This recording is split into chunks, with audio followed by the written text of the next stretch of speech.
When I was a young kid growing up in Brooklyn, one of the games we played was toe-to-toe. It was a form of slap boxing, where you put your forward foot against your opponent's forward foot, and you slap box until one person was dislodged from his position. It was a painful process of learning how to absorb and nullify the opponent's slap while administering back a series of blows to knock him off balance. Slap boxing is a deep-rooted tradition in bare-knuckle fighting culture. In ancient times, when you often fought using bare knuckle or with weapon-loaded fists during the actual contests, there had to be a way to practice safely in preparation for the fights.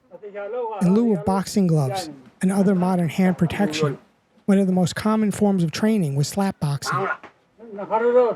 In ancient Rajamusti, they wrapped the hands, specifically the knuckles, in cloth to buffer the blows while doing a form of slap boxing with just the open hand techniques, but also adding in fist strikes with the covered knuckles.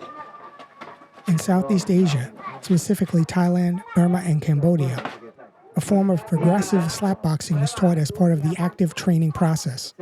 In Lethwei, as the art moved toward modern variation we see now practiced in Myanmar, there has been a serious erosion of many functional old techniques and practices.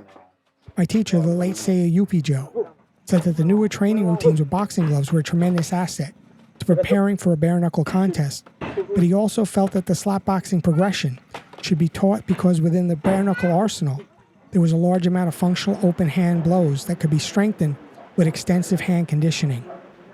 In the beginning, working with just open hand strikes, the person learns how to slowly deal with incoming blows. Stress is placed on not flinching from the incoming blows, as well as covering, countering, and positioning yourself to deliver maximum strikes, while evading or putting yourself just out of reach while launching your own counter. Simultaneously, Saya U Pyi Kyaw would have the fighters practice boxing drills with gloves on and clinching drills with only knees, adding in progressive but often painful hand conditioning, demonstrating that the practice could incorporate everything from ancient to modern.